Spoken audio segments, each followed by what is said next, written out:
Kate Warren, Executive Vice President, Executive Editor at Devex, and delighted to welcome all of you here at Parents Club. I hope you got some nice views, seeing what's happening across the street over there at the White House. Got some nice beverages. We're really delighted to have you all here for this conversation, hosted in partnership with Open Societies Foundation.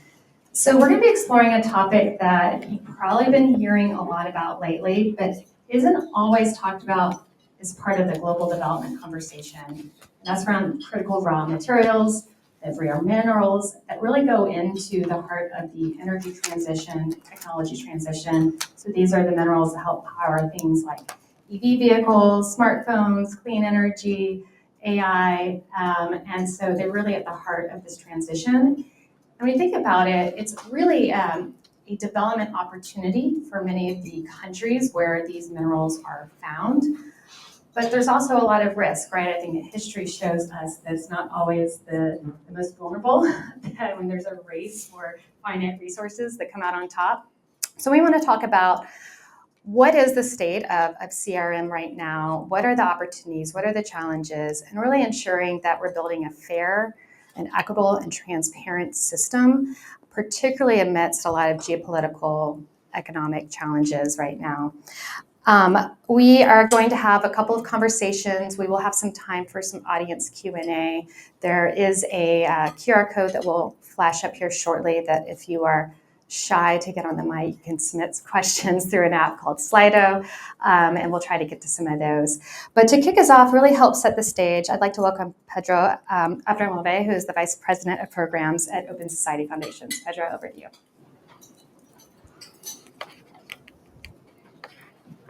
Thank you, Kate. It's really a pleasure to be here. It's a pleasure to co-host this event with Devex. And Open Society Foundations are absolutely put the discussion around critical raw materials as one of the main discussions of our times, right? And it is not because, of course, extractivism and the way we deal with it globally has been the core of development, inequality, colonialism throughout the years. But particularly right now, I think there are many specific questions that are raised by the extraction and the challenges around and the bottlenecks that we're seeing around critical minerals that are new and definitely require new approaches from governments, from companies, but definitely from civil society. The core of the question, of course, is those are materials, as we all here know, absolutely critical for the development of the new technologies, AI, but definitely for the climate transition that we need. The key point that it is very important for us to take into consideration is that this is happening in a moment in which the discussion around the extraction of those minerals and the development of those technologies and the clean energy that will come with it cannot be done exclusively by the private sector. We've seen that in many other times of history, that private sector alone, without the presence of governments, could try to define rules, and in general, there's definitely don't achieve the public goals that we need right now, definitely address the inequalities, and especially the benefits and the profits of the extraction of those natural resources don't stay with the countries that in which those resources are located. The amount of dispute, wars that we are seeing right now in the beginning of this process, it's just a small sample of what we can see in the future if you don't address it. Of course, it is a huge opportunity for some countries, especially in developing countries that where some of those materials are located, and the fact that so few entities are in control of those materials, and they're concentrated in so few areas right now in the globe, I think only exacerbate the challenges. But the opportunity that comes with it is exactly how can we make this as, especially in countries that are highly indebted and that have engaged in the climate discussion, right, and in the inequality discussion, mostly from the debt perspective, and especially talking about Africa and some Latin American countries that have only seen a possibility of dealing with inequality and with the climate and economic issues they have through increasing their debt. There is, of course, an opportunity here to deal with it by responsibly extracting the critical minerals that will be needed for the moment right now in the world. But in order to do that, we need to have commitments from private sector, from the states, from a global governance over those materials that, of course, have as a main goal not only the race for new technologies, but exactly the well-being and the possibility of wealth distribution and autonomy and sovereignty of those countries that are in those places. This won't be, of course, we know the governance of many of those countries are weak, and so the combination of strengthening governance in those states and strengthening regulation globally for how to extract those materials is at the core of what civil society should be looking at.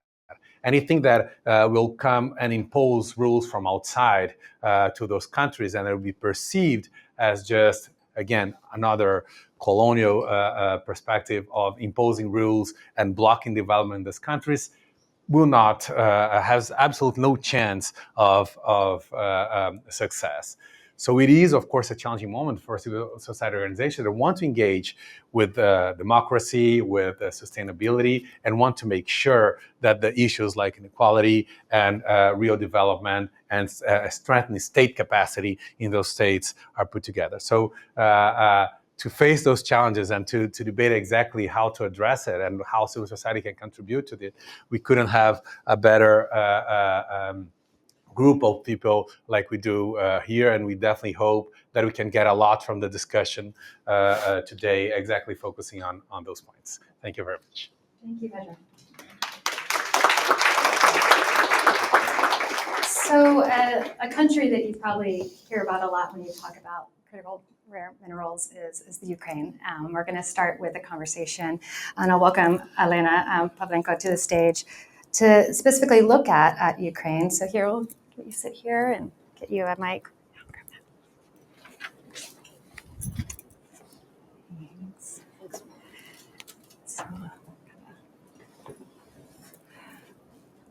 So Elena, who is the president and co-founder of the Dixie Group, which is an independent Ukrainian think tank focused on energy policy and security. And you've had a couple of decades working on energy policy and advise the Ukrainian government and on really the critical raw material strategy. I've been really part of a lot of these recent conversations. I mentioned, Ukraine, I think, is one of the countries that we've been reading a lot about, and particularly recent negotiations with the US.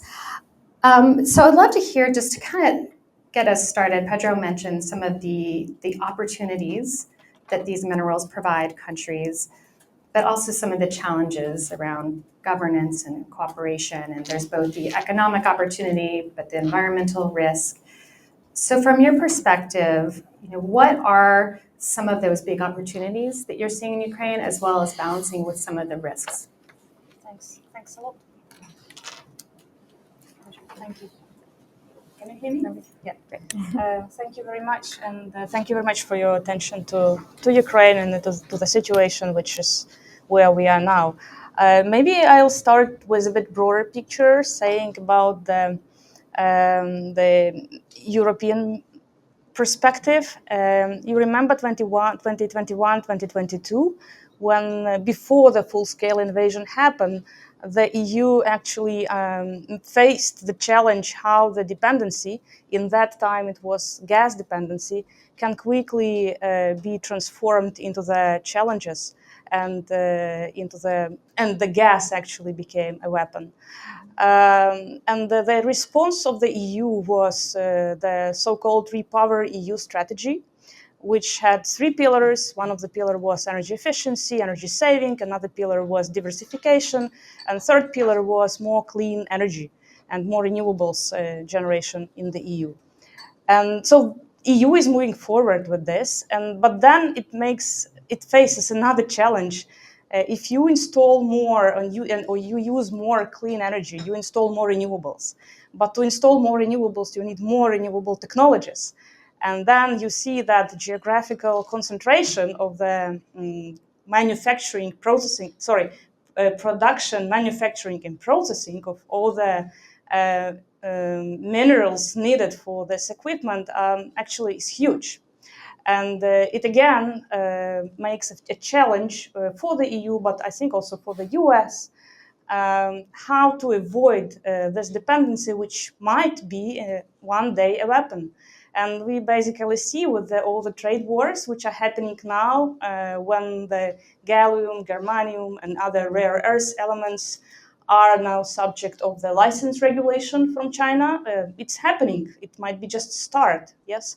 And I want to remind you that this is not only about green transition, it's also about defense technologies. It's also about electronics, as was already said. It's about the digitalization of all our life. So this is a huge risks. And here actually where Ukraine might have an opportunity, because Ukraine does have a lot of resources, not only oil and gas, which we produce, but also reserves of critical raw materials. I think we have up to 20 from the list which EU considers as a critical raw materials for itself. But the question is which civil society in Ukraine, but also government as well, we are discussing now, is that Ukraine shouldn't be just a resource country. Just, you come, you extract, and you just send it somewhere to the EU or, I don't know, US or other country for processing and manufacturing. What it is important for the country is to build the value chain inside. We had this discussion with oil and gas, right, sector, and with many other sectors, but the minerals are not different from that perspective. And it is very important to keep this goal of the resource-rich countries in mind when we are discussing how we want to deal with these countries further. Just to finish, I looked at the number of developed countries, and most of them, US, Canada, Australia, Norway, they do have their critical raw material strategies, where they clearly state we need this list of critical raw materials for our economy, for defense, for agriculture, for medicine, for digital. And we will cooperate with these countries to get these minerals. Developing countries and many resource-rich countries, they don't have these strategies. And I think it is really, really important for development institutions, for organizations like Publish What You Pay, like EITI, Extractive Industries Transparency Initiative, to help countries to develop their own vision, what they want to do with their resources for their economies as well. Thank you.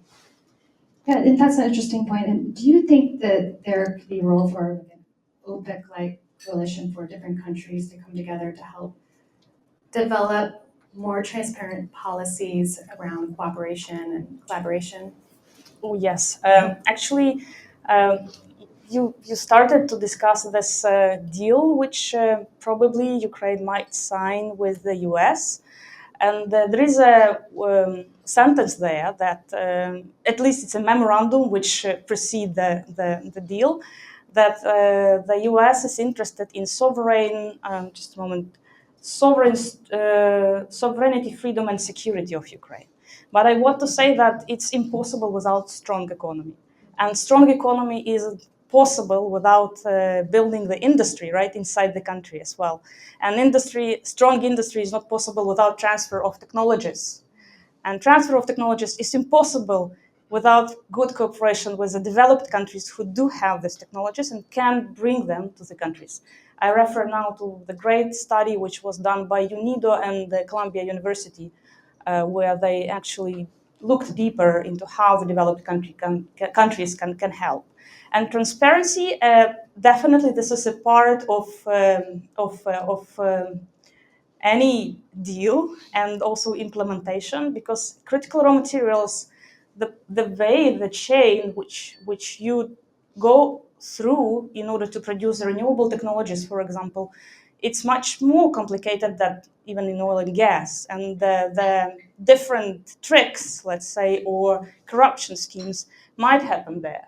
So all this actually also demand much more attention in terms of reporting, good governance, transparency, of course, and the high standards, which I think still can be a subject of the discussion and development at the level of international organizations.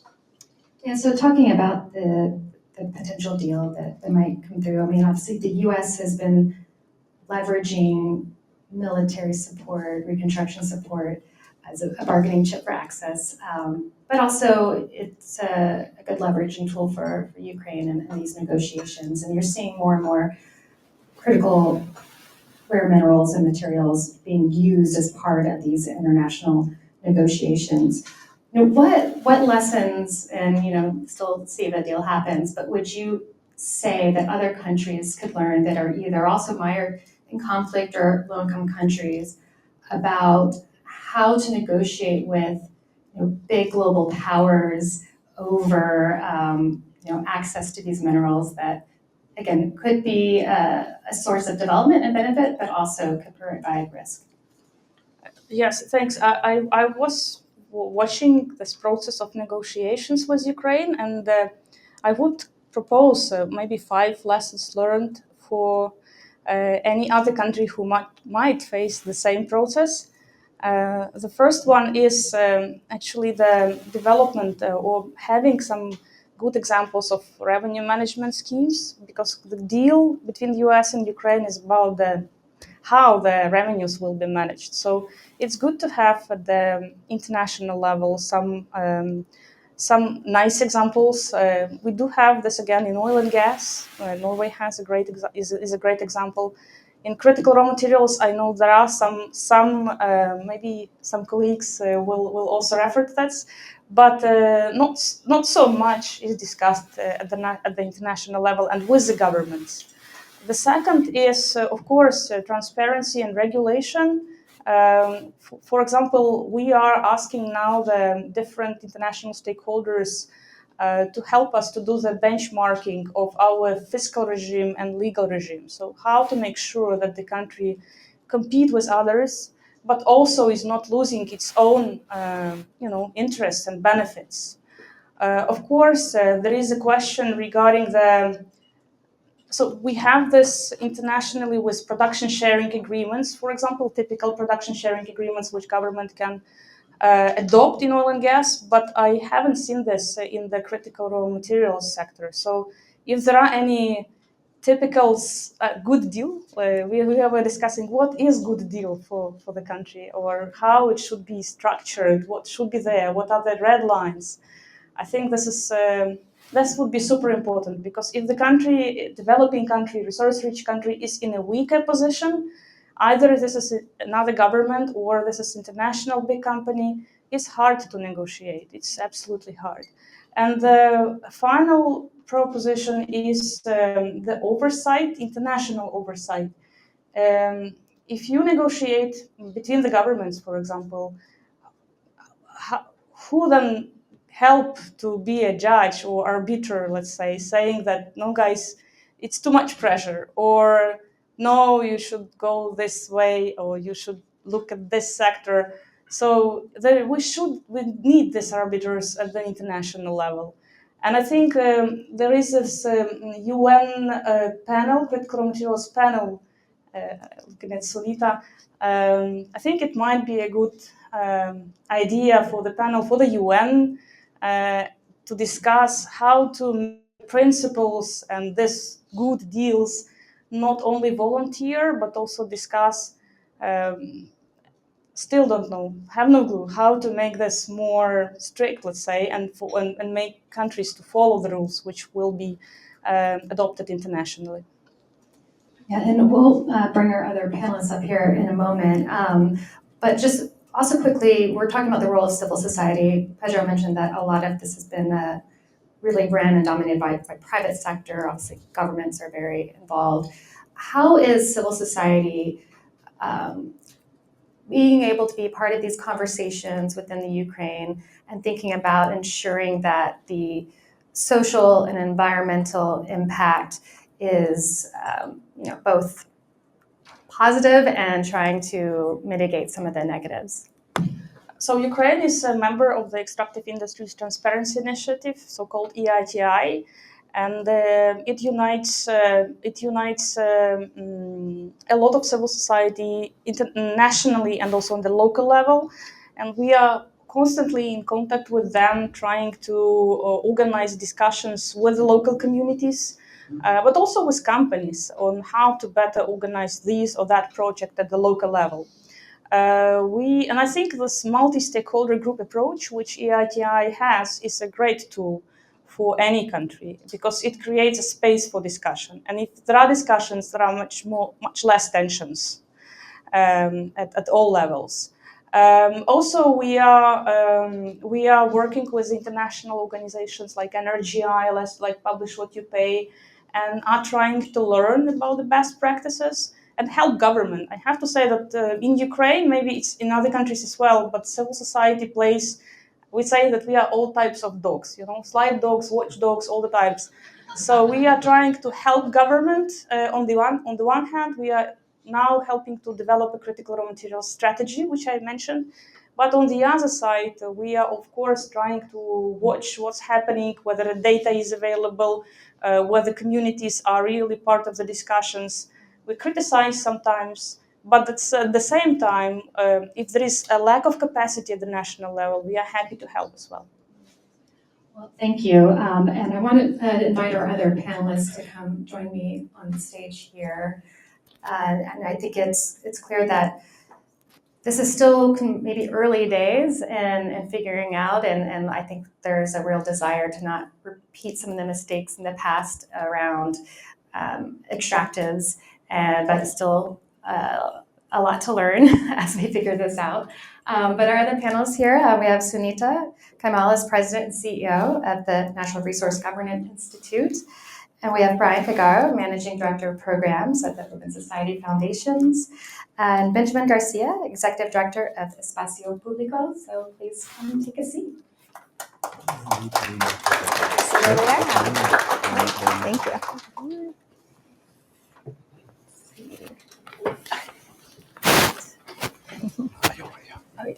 Yeah, we're all mic'd. We might need one more mic. I think we're mic'd. Well, we're actually double mic'd for our audience Oh. joining us online as well as those who are here in the building here.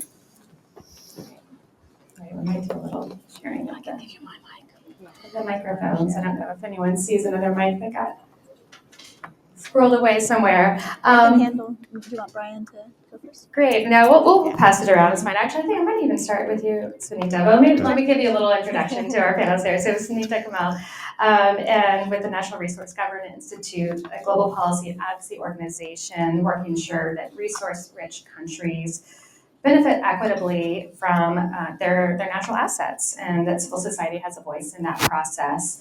And so, Sunita, I want to start with you. We just heard about how important critical minerals are to energy transition, defense, to a lot of the growth and security of many countries. So as you look ahead and see more countries either ramping up their green energy goals or other security goals, how do you see minerals really shifting some of these global power dynamics? Elena talked a little bit about the role of the UN and international organizations. And so, who's really at risk of being left behind if we don't have real international conversation and framework around this? Great. Thank you so much. I think what we're seeing is that this geopolitical jockeying for security of supply of transition minerals and this race to address the climate emergency is really risking leaving those low and middle income producing countries behind. And we have this somewhat unprecedented opportunity to use the global attention on critical minerals to generate a new mining paradigm that, as you were saying, Kate, upends the kind of environmental and social harms that have characterized the sector for so long. But unfortunately, because of the current geopolitical context, instead of seizing that as an opportunity, we're actually seeing a race to the bottom, including in many countries rolling back the essential governance standards that were becoming just the everyday way of doing business and now are being called into question once again. And I think we're also seeing this increasingly troubling trend of countries feeling that they need to broker their resources for basic well-being and safety and security. And Elena, I was listening when you were talking about the Ukraine Minerals for Security deal. And you're absolutely right. There's so much that we can learn from past history. And I think specifically around the package deals that were part of the China Belt and Road Initiative and these kind of resources for infrastructure deals, which we know need to be very carefully managed and monitored and can be extraordinarily risky.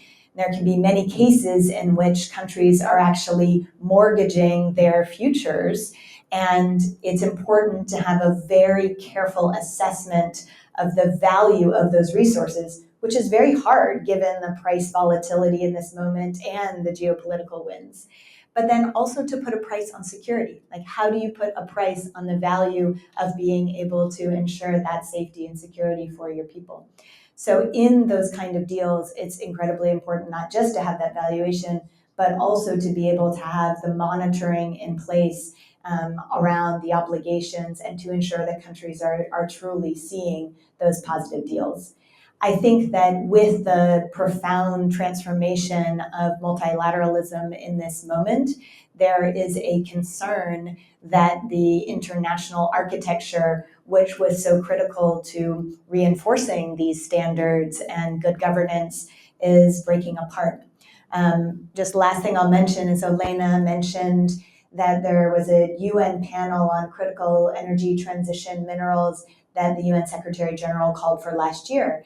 And very unusually, that panel called to put justice and equity at the center of the extraction of critical minerals. Now, of course, say what you will about UN panels and UN reports, but it was an opportunity for civil society to come together to bring the lessons, the knowledge, the networks, the expertise that we had across geographies and different sectors, and to say, this is what a new mining paradigm based on justice and equity can look like.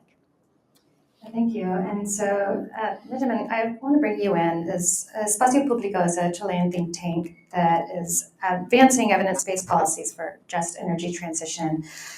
And as Sunita and Lena have laid out, there's obviously a lot of benefits of being able to tap into, and Chile being a country that has a lot of these minerals, but there's also a lot of environmental degradation and water stress.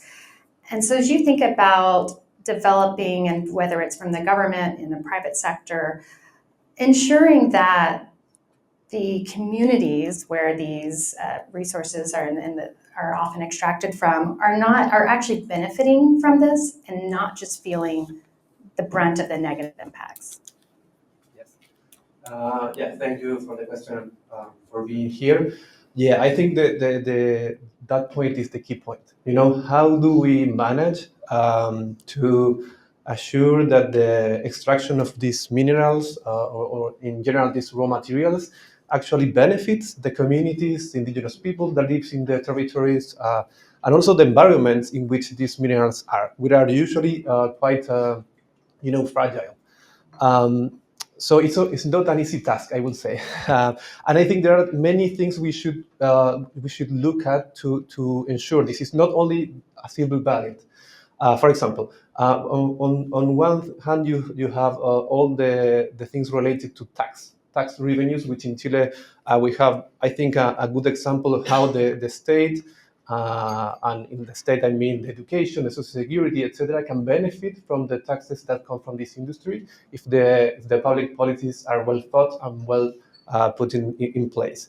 Another huge conversation that I'm sure we will talk about later is value addition. And I think value addition is the the word that all the people are talking about in this area. And I think we have to be smart in the way that we approach this discussion. So, to put it in a nutshell, we not all mineral producing countries can build batteries, which is basically what we sometimes hear in the discussions, and sometimes political leaders also promise.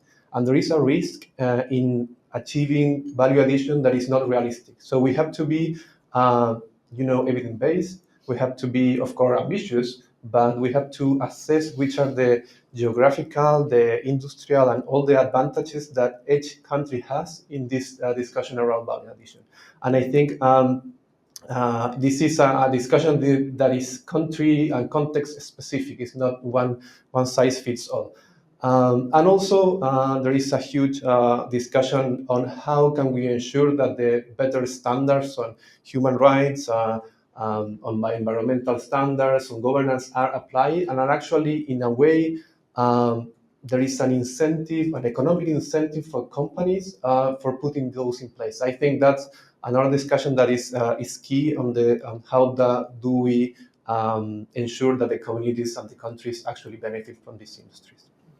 Thank you. And so, Brian, I'd like to bring you in, and I think this is an issue Open Society Foundations is really paying attention to, and you have a lot of work on African continent, and a lot of countries in Africa are rich in these resources. And, amidst a lot of these geopolitical tensions, CRM being used as leverage and bargaining chip amidst this, and where do you see kind of the role of international alliances, international cooperation, helping to ensure that, particularly looking at the African continent, that we're not repeating again the mistakes of the past where all of that value is extracted and seen elsewhere, and that this could be a real opportunity for some of these low-income countries to be able to get the resources to invest in their own growth and development in an equitable and sustainable way.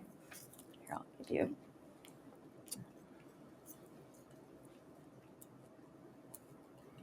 I don't know if this is on. This conversation, first we have to strip it naked for us to have an honest conversation. What's driving the primacy of critical minerals are three fundamental concerns. Then I'll answer your questions. The first is not industrialization. It's militarization of global development. And if we don't have that conversation on how the military-industrial complex is actually the number one consumer, if you look at the US policy document, its concern is that the US military-industrial complex can only absorb 37% of CRM, and therefore it's unable to construct a rival to China, because China now controls, whether it's lithium, cobalt, and etc. So that race for space, that race for the remilitarization of the world informs what we're talking about. So it's not development, it's not energy transition for the transformative benefit of the planet. It is building new forms of power that replicate an old logic of dominance. And so because it sits, whether it's Ukraine or Africa, at the epicenter of that great power rivalry, it is then useful to ask what minerals are critical to Indonesia, to Ukraine, to Africa, to Chile, for their own development, to address questions of food sovereignty, to address questions of energy sovereignty, to address energy poverty. They may be slightly different from the minerals that are driving the current global conversation, right? And I think that's the first thing. So as open society, we do realize, of course, having had the splendid experience over years of investing in natural resource governance, that no single country can negotiate, never mind the United States and China. Some of the biggest corporations that have interest in various critical minerals are much bigger than the GDP of 30, 40, 50 countries put together. So the disproportionate power imbalance. And what's interesting is the United States and China are coming in as guarantors of the new oligarchy, right? And this new oligarchy is heavily invested in our domestic politics, invested in our regional policy, invested in international policy frameworks. So when we're thinking about what will happen to a UN agreement on critical minerals, what will happen to a regional, it is the sort of reach that we're talking about, which essentially means there are three levels at which we must build. The first level is an international trade union of the producers. Right? The producing countries have no choice but to come together. Bilateralized negotiation of what they think are cop-out deals will simply result in the one thing. At some stage, they will have to kowtow or they will have to submit to the demands of the big consumers that they are negotiating with. Number two, in that platform is to bring both communities, think tanks, and countries to learn and to share with each other the best way to make use of their own critical resources, critical mineral resources. Now, it's not just diversification of industry, it's not. Earlier on, I was telling colleagues that nobody's asking the question, what happens to critical minerals waste? What is the waste management strategy? And I'll tell you, I'll give you a simple answer. Most of it is being dumped into the ground. The industries for recycling critical minerals, the US, of course, has indicated that you do need a policy for recycling critical minerals, right?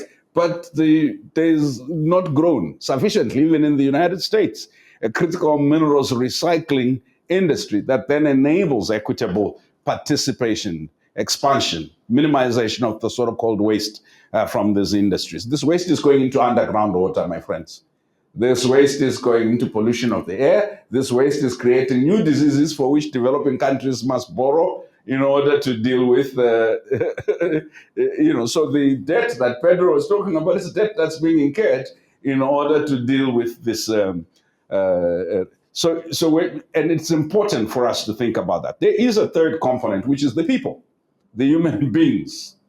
The human beings affected are mostly at the lower end, right, of the classes. And if you come and say, of course, they're largely going to be women, they're largely going to be rural for many communities. And so this creates an intergenerational construct of poverty, which is not simply linked to the ethical question on whether or not some governments are getting bribed in order to get into. There is a fundamental question that we are reproducing the global classification of humanity.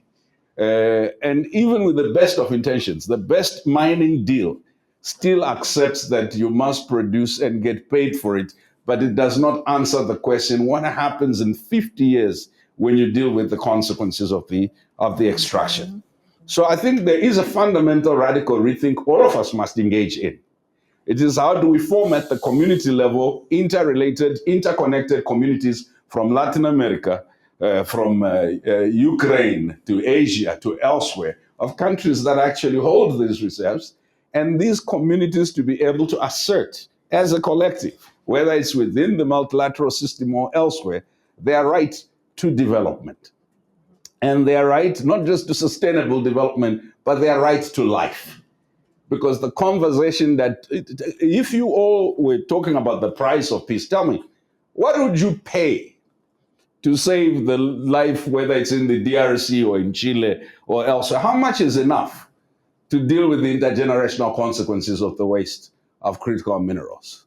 So these questions are not easy to answer, and I didn't come here to be idealistic. As open society, we realized that you needed the states to have capacity. So you build the capacity by bringing them together, aggregating building capacity at a state level, whether it's in Zambia or it's in Burundi or it's wouldn't answer the question. So you do need a collectivized regional capacity and competence to negotiate better deals, but also to fully understand the science on where are critical minerals, the determination of what minerals are critical, the question of control of price. The United States' concern is that China was actually sabotaging the possibility of the United States building an alternative domestic critical minerals industry. Why? Because it had gained advantage through Belt and Road, right? And it could drive down the price of lithium because China still produces over 90% of the finished products or the processed lithium product. That's for the United States.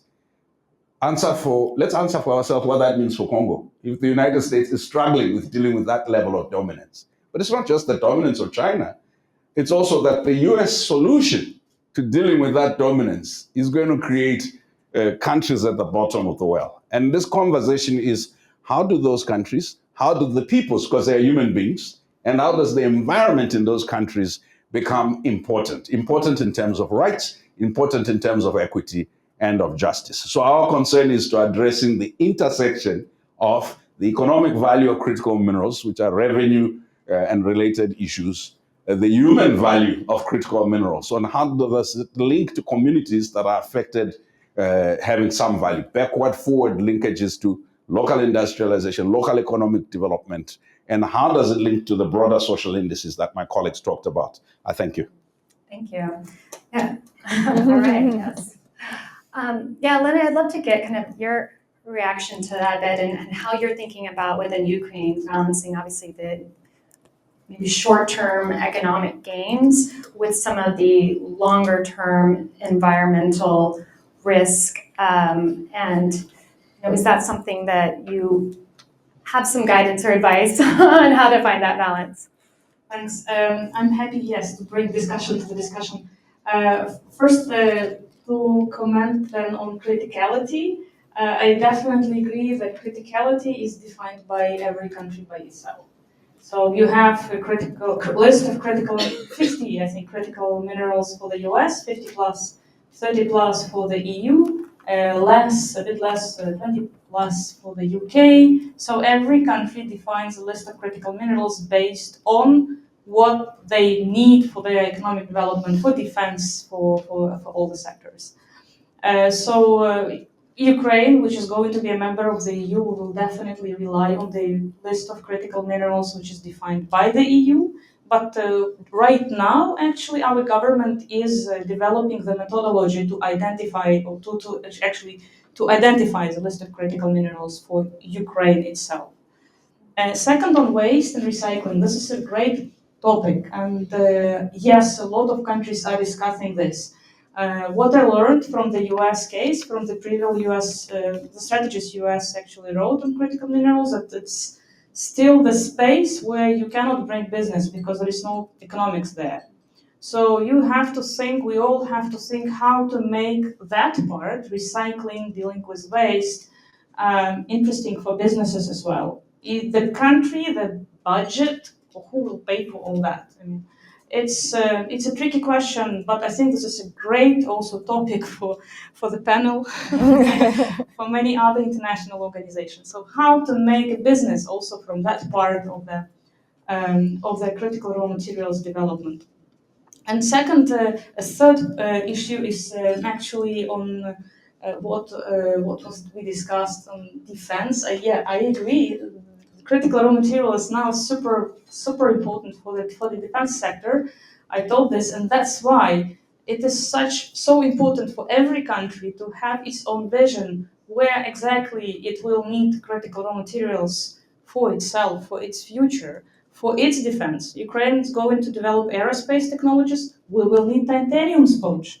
Ukraine is going to develop the military. We will need the critical minerals to develop our own, military stuff, their weapons. Ukraine is going to contribute to the energy transition. I would actually say that no, critical raw materials are important for energy transition as well. And we are talking about this transition to more electrification of the world in the future. And Ukraine can help with development of the so-called net zero technologies, which EU has defined. I think there are 8 or 10 of them, and having the critical materials on its territory, like lithium, nickel, Ukraine can help with the production batteries, geothermal ground source heat pumps for geothermal networks. Ukraine will need a lot of networks for itself because we are constantly our electricity system is constantly damaged, and we will need these networks for ourselves. We can also do the production or manufacturing for the EU as well. So I think it's a great sector to develop in Ukraine as well. So everything actually can be built, manufactured in Ukraine to help with its own green recovery, but also to help EU with its clean energy transition. Thank you. And so Sunita, Elena mentioned the challenge of a lack of a marketability around waste recycling, and it does bring the role of industry in all of this. And obviously there's a lot of upside for industry. How do you think they should be part of these conversations? And what role do you see industry playing, and how do you incentivize them to care about these other issues beyond just the economic gains that they might have? Yes, I think we oftentimes talk about the moral imperative of things like good governance, but in fact, what we have seen from countless studies, including a study that was done by the World Bank of over 100 different mining projects that showed actually good governance led to an increase in the mining production timelines.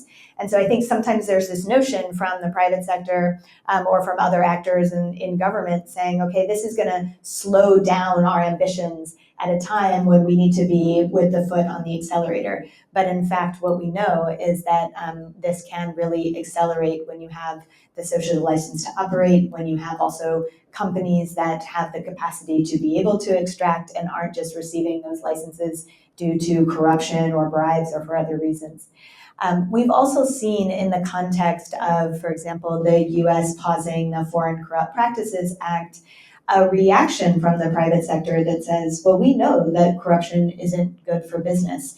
And we just did a joint op-ed with ICMM, where ICMM, the International Council on Mining, Minerals and Metals, said, look, we know our member states, our member companies, that if we are going to seize these opportunities for security of supply, it's going to require doing good business and responsible business practices. So I think in this moment, there is the opportunity to make a business case for integrity and for good governance, and to show that it's essential to the kind of urgency and acceleration that we're seeing.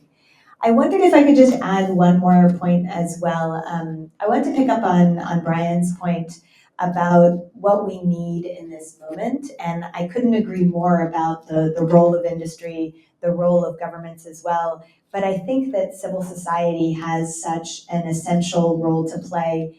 And if you step back and you look at the evolution of civil society for these past 2 decades, back in the early 2000s, the movement around resource governance with Open Society Foundations plays an essential role in catalyzing, was kind of focused on this basic issue of having companies and governments publish what you pay.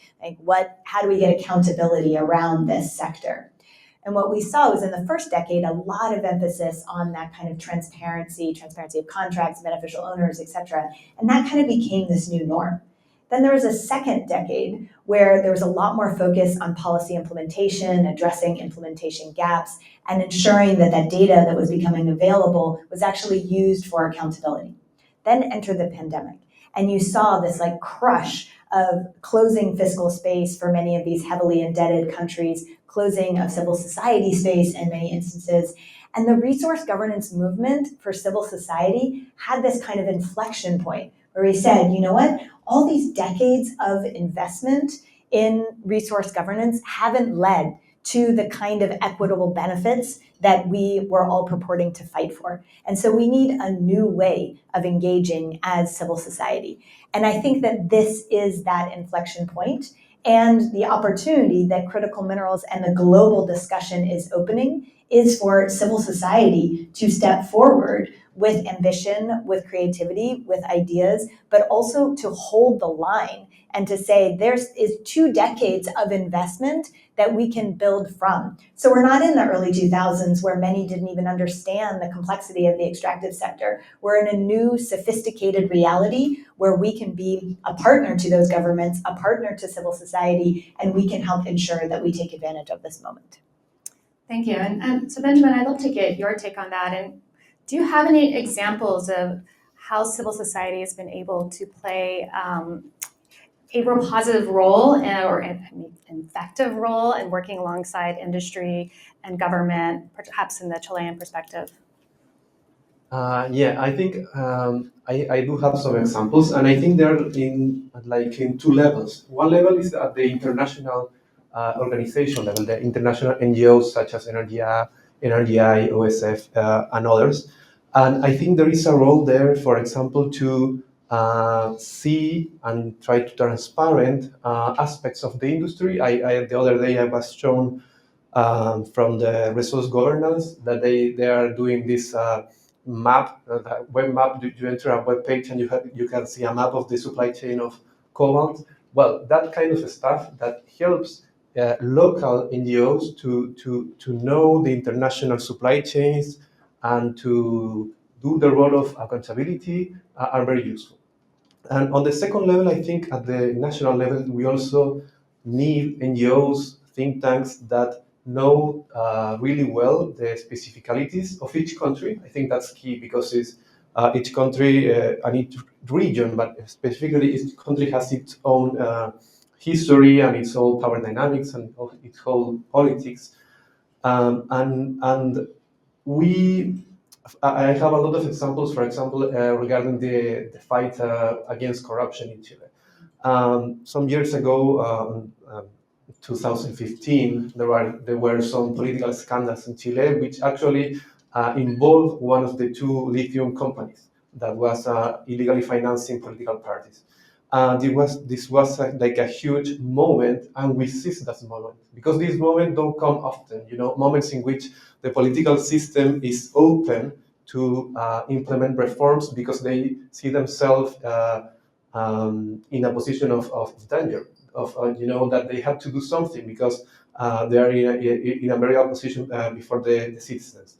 And we did there was an expert committee that did some recommendations, which were mainly law reforms.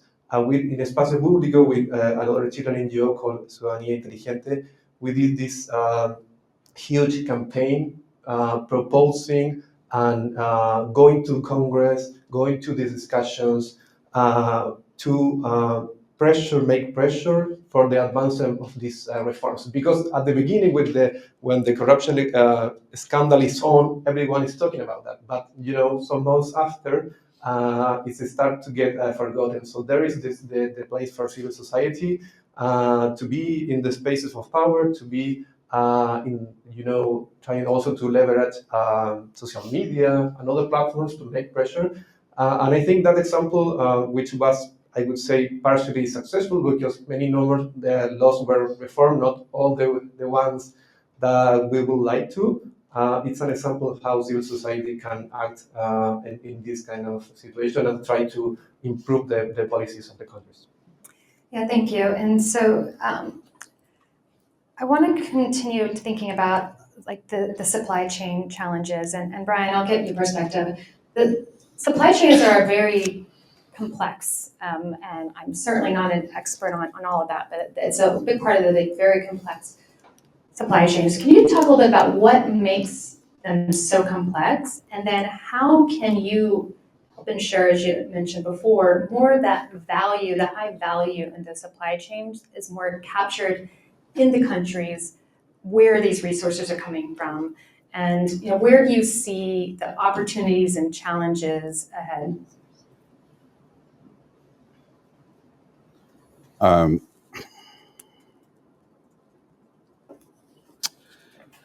I mean, I think the if you it's never a bad idea to have my mic off. I think I think that if you think about the the the thing that makes supply chains complex, it's several things. The first thing is that the extraction models that have driven natural resource extraction, and in particular critical minerals, have been based on, of course, the security defense related, and therefore the control of technology as a super secret, not simply as an intellectual property right. There's absolutely no commitment to transfer technology, in part because it's seen as giving advantage, whether it's in the alloys or in magnets and in etc. So it's in essence that the survivalist instinct in the refiners of lithium, survivalist instinct in the right. It's not just a business competition issue because of its link particularly to defense. And there may be, and as aptly demonstrated, national strategic self-interest in building it that way. But it is also meant there is a measure of protectionism. So China's approach was to ensure that no one else would be able to compete. All right. The US approach has been to ensure that China does not retain that dominance, but no one else is also able to compete at the level of and the EU. I suppose it's stuck between European values, European interests, and a benign concern with certain things. But Europe was focused on regulation, it was focused on ethics, it was focused, and of course, it's been overtaken. So Europe is trying to do catch up on this. And in trying to do catch up, there is perhaps a third way. Africa was following a path that balanced two things. What we need is we need to industrialize and etc. So the control of technology in the value chains, but it's securitization. Sorry to use, English is not my first language, but what I mean by that term securitization is simply the security paradigm that informs that. Essentially means the value chains cannot be democratized, access cannot be democratized. It's the only place where each of the major countries, buyer countries, are justifying monopolies, contrary to WTO rules, right? Because once you invoke national security, the idea. And when thinking about the alternatives, they are thinking about alternatives that would actually cause greater problems because they are dependent on how do we mine the critical minerals out of the ocean. So the securitization is one. But number two, the knowledge asymmetries, capacity and skills asymmetries in the development of this value chain. So China developed the super capacity to do these things. The China experts here may talk more competently than I can on this super competence and capacity to develop this fighter. But it also controls supply chains. So if you're thinking about these value chains, the control of the supply chain using export controls, using all sorts of other policy ploys and devices has essentially meant that anyone seeking to enter does so at a disadvantage. And I think that's the early point.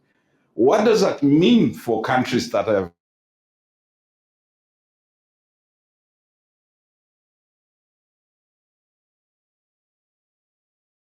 that you have to destroy the existing monopolies, you have to create some form of diversification. If you don't create any diversification, it's going to be impossible, at least for some critical minerals, right?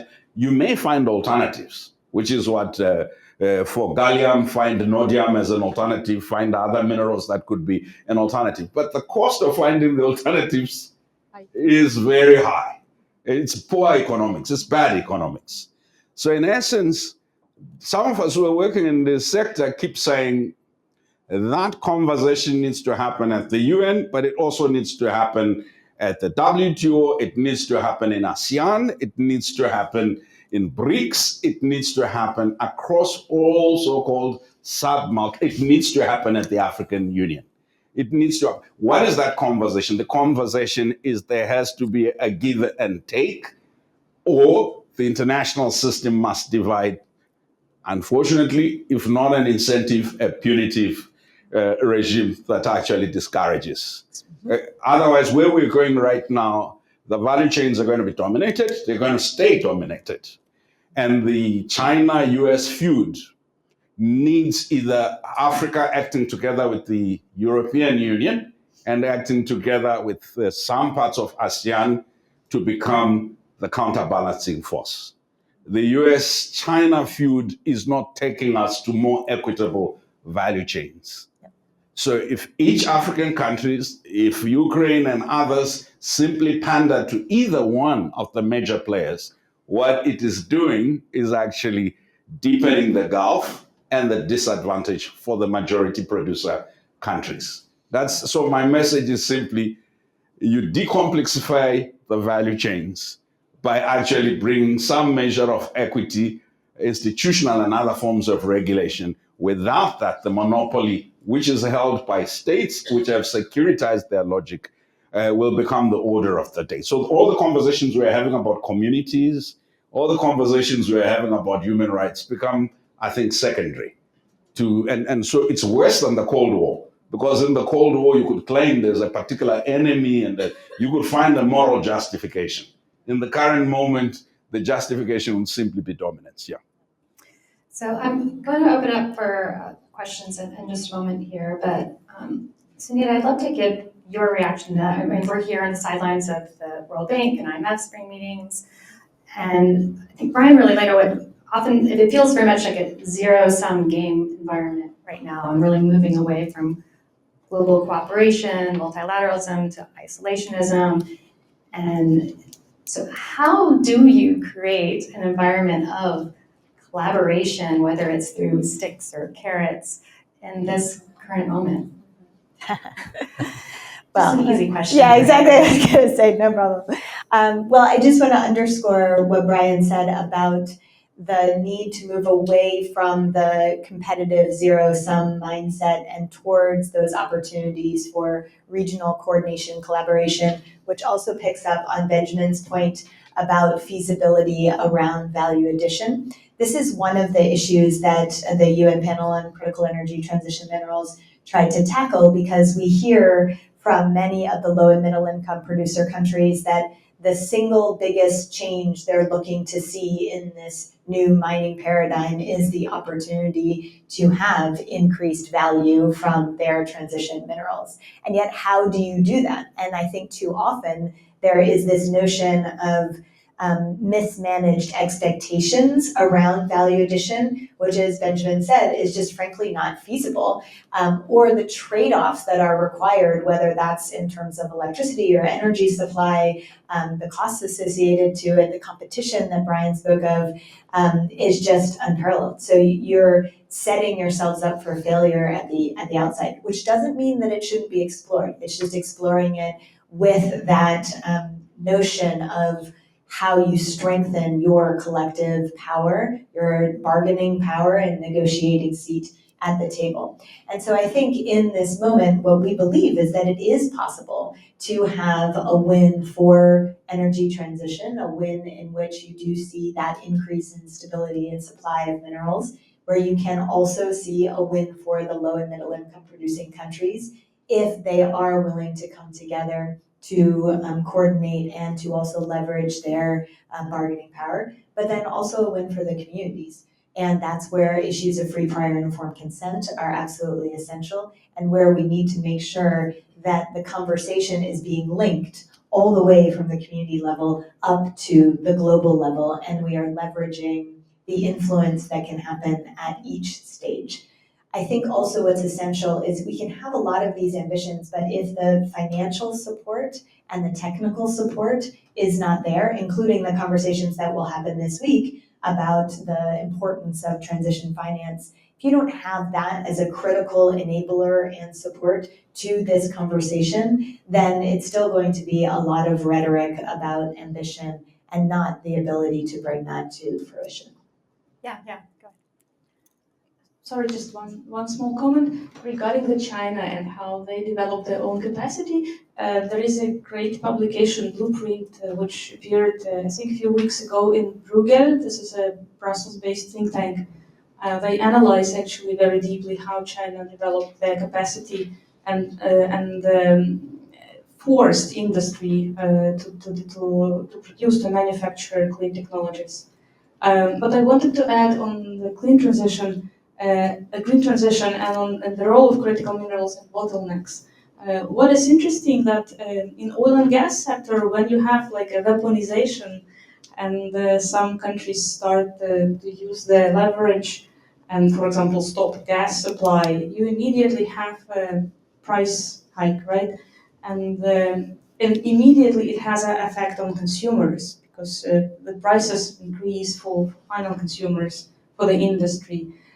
In the critical raw materials, what is different, that when you have this weaponization, you basically feel this effect later because it has impact on manufacturing, on technology. So in case of oil and gas, you are dealing with fuel, which immediately everyone feels. In case of critical raw materials, you deal with technologies, which might have, again, impact, but a bit later. And probably one of the solutions could be to think how to to secure actually the equipment supply and development in order to avoid the bottlenecks of weaponization, let's say. I don't know whether we talk about stocks or we talk about other solutions, but this is something which again can be explored and we can think about. Thank you. And I see that many of you submitted questions here, but I do want to give opportunity to people in the room. And let's see, right here, and we can get you a microphone. Maybe I can Yes, yours, this Ryan. one. I could. Can you use this one? All right, thanks. Thank you. Hi, my name is Christina Villegas. I'm with Pratt, large NGO. I work on the mining program, responsible mining, I promise. Really amazing panel. Thank you so much. So a comment and then two questions.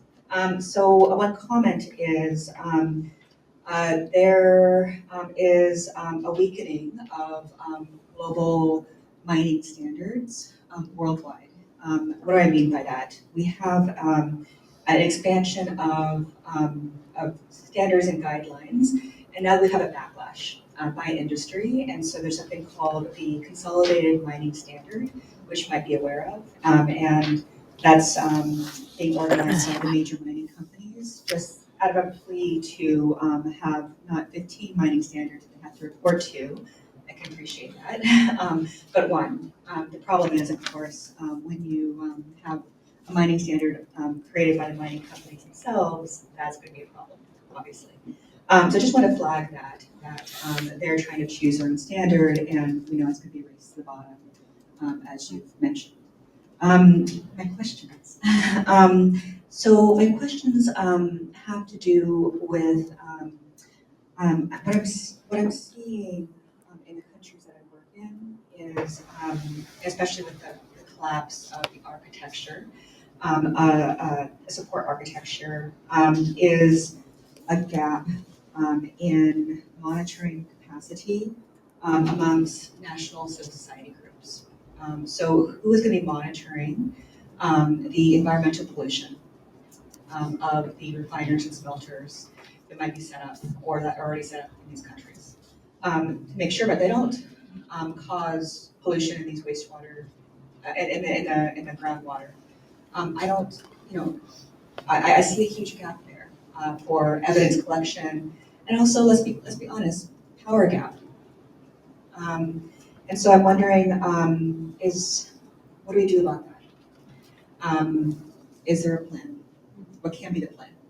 And the second question is, I fear that we might not have a coordinated group of civil society in the wake of recent events in the US. And I love that we're here. Can we do this more often? As you're kind of calling for, nations, host country nations to organize, can we do that amongst ourselves as well to create a movement of allies and activists, the doers, not just the talkers? So those are my comments and questions. Thanks. Thank you. And I'll see if we can maybe take one other and then we'll see right here. Hi, my name is Monica. I'm with Tetra Tech. I work in energy circularity and I happen to be from Indonesia. So my question is, since we have a lot of international development folks in the room, how do we see this new landscape affecting foreign assistance programs? How they shape, what countries are targeted, what new scopes might come up? The second question is, since I'm from Indonesia, how do you see countries that are friendly both to China and the US that happen to be rich in resources navigate this as well and come up as a winner and not be a loser, especially for the communities in this race? Thank you. All right, thank you. Okay, we'll do one more over here and then we'll have the panel address them. Thank you very much. First, I just want to thank all the panelists. That was exciting for me to hear, and that was really interesting and very informative. I am from Ukraine, from Center for Economic Strategy, Deputy Director Maria Repko, and my question is, it actually concerns what you, Brian, said. There were 4 pillars of the good deal, which can benefit the society in the extracting countries. The first, you mentioned taxes, which helps the education, the healthcare, you name it. The second, you mentioned security in terms of the physical security. Also, this is funding in terms of investment, in terms of market development, and the fourth one was the technology transfer, right? The thing is that, as far as I read this leaked document on Ukraine and on Ukraine's deal, there's the absence of all 4 components because there is a tax exemption. There is no security guarantees whatsoever in the document, and also on the funding side, my background is the fixed income market, and what shocked me is that grants that were already provided to Ukraine were actually mentioned as the funding side for this deal. And of course, there was no mention of any localization of our technology transfer as well. So my question probably to all the panelists is, how can we as a civil society ensure that this deal kind of brings in more benefits for Ukrainians, for us as people, as a country, as the economic power as well? So thank you very much. Thank you. Well, we'll try to quickly address each of those. And Benjamin, I might start with you on the role of civil society in both monitoring and then also thinking about the collective action, both in international civil society groups, working also with local civil society. I cannot agree more with your comments that we should do these things more often. I think there is, of course, we are all feel, even the organizations that we are not based here, we feel that these times are not good for NGOs. That's a feeling that we all have. In one way or another, we are feeling the consequences of what's happening here in the world in general. So I think now it's the time to be more creative in the way that NGOs work. I would say that we will, unfortunately, probably have less resources.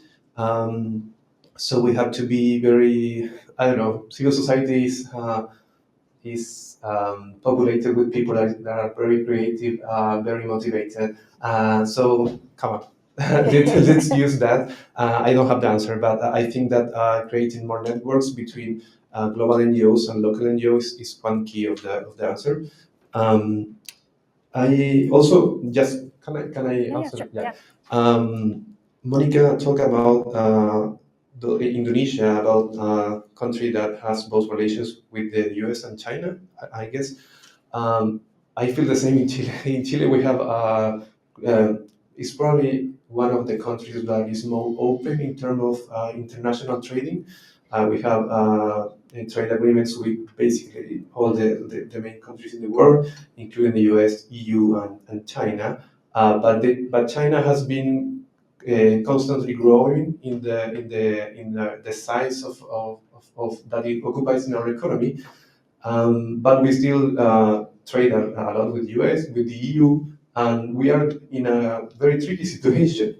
We usually refuge ourselves in the sense that we are a small country, we do no harm to anyone, so we can be quiet. But we fear that at some point we have to choose, and it's not an easy choice in any respect. So. And on the other hand, it's a choice that doesn't let you speak up about some of the issues that are going on, not in the NGO space, but at the governmental space, because you don't want to piss off your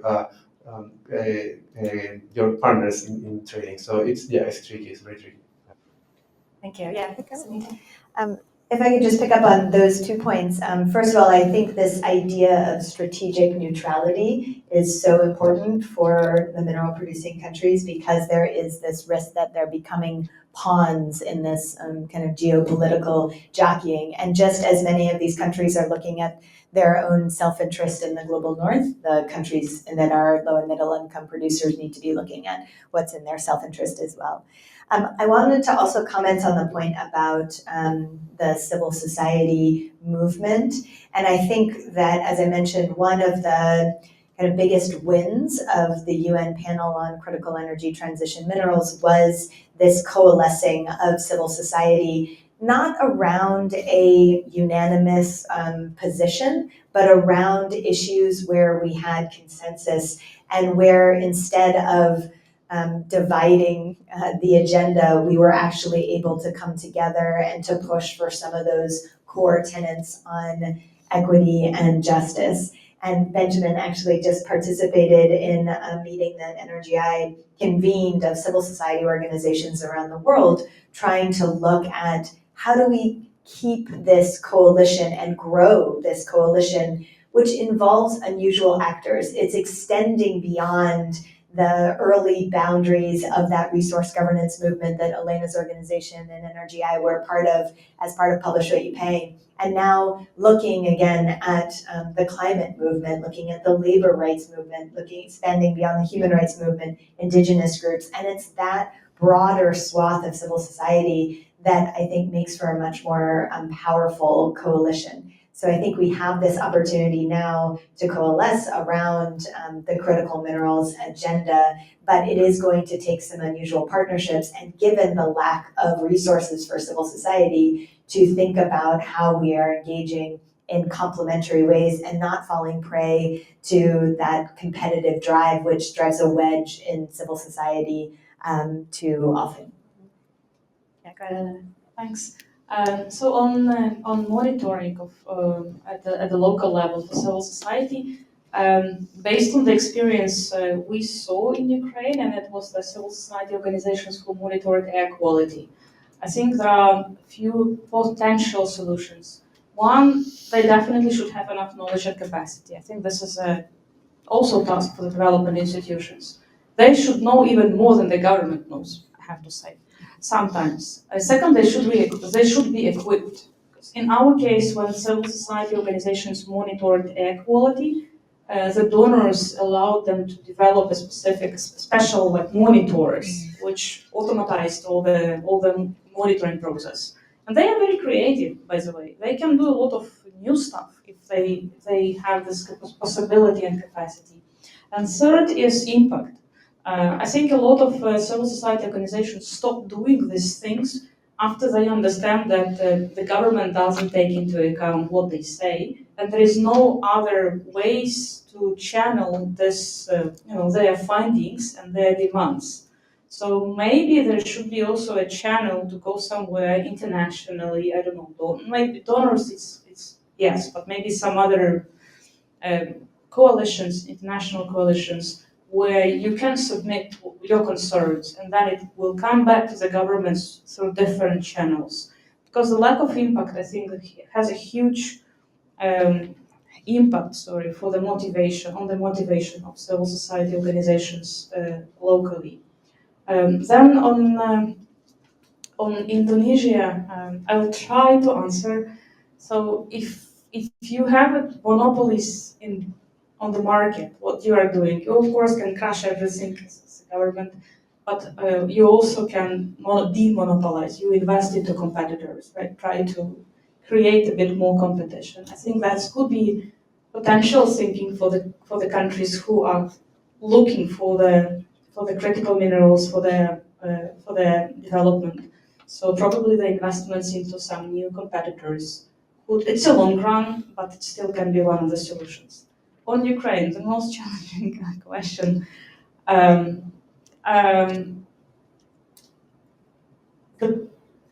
that's why I said about the lessons learned, 5 lessons learned, because it's so hard to negotiate when you have a much more stronger partner, I don't know, on the table with saying that there might be stop of supply of weapon, there might be stop of support, there might be everything. You will die if you don't sign this.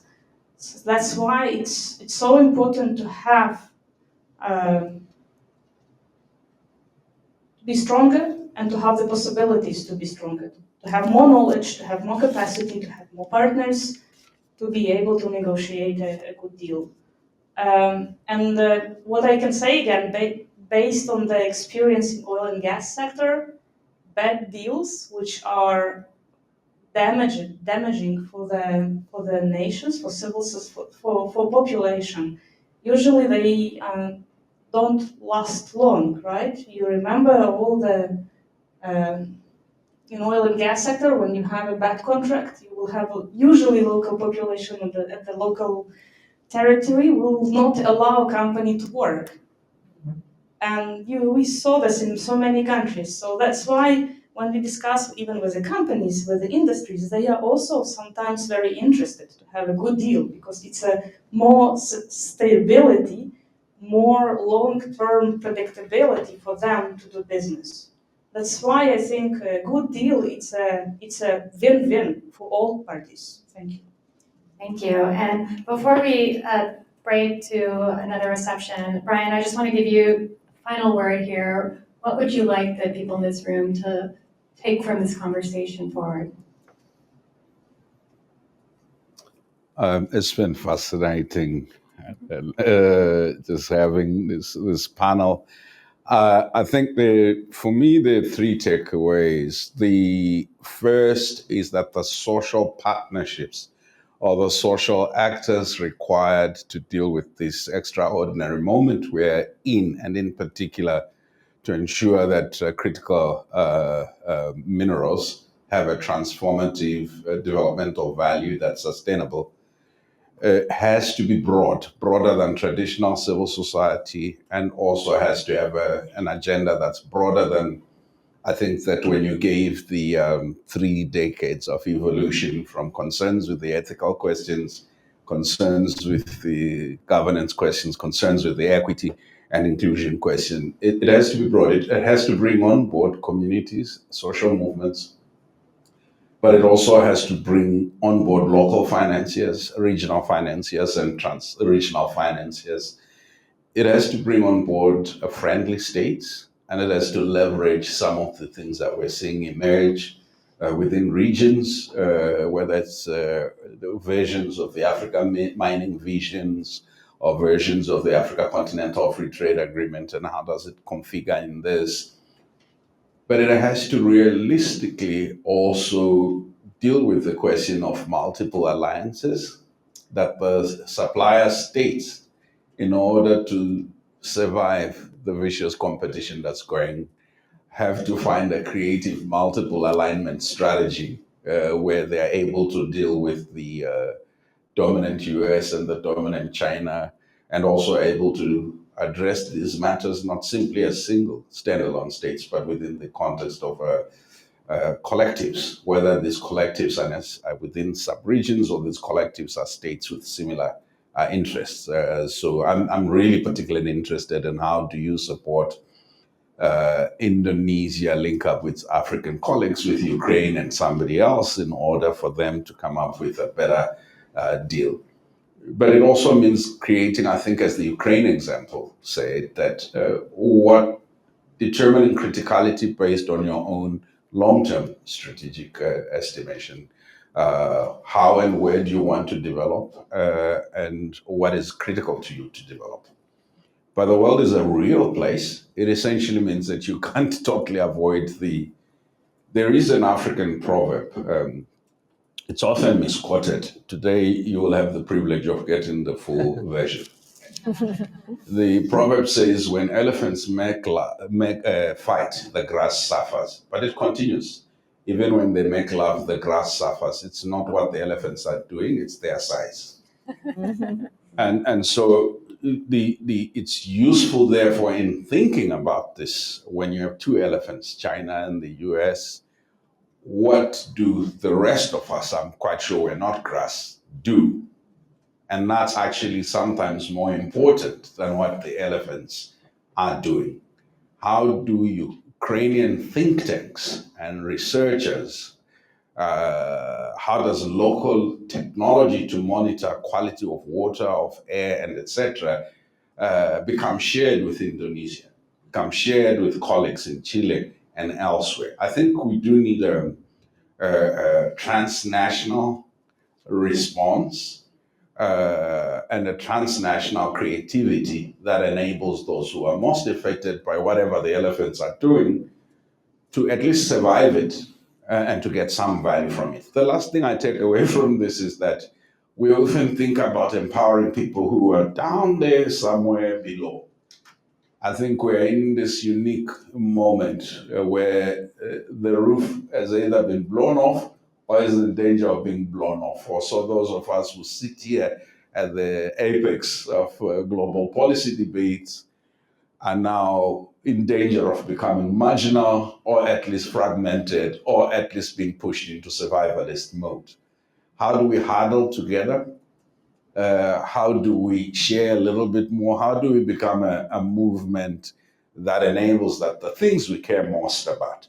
And let me just caution, this may mean avoiding some of the ideological puritanism that characterizes this sector. That may mean us agreeing that investing in data, in knowledge that doesn't necessarily sit in Washington or in Brussels or elsewhere would be important, right? If competences to gather knowledge sit elsewhere. So this has really been a call, this panel has been a call, it's a reality check. There is a lot of things going wrong, but there's also a lot of hope.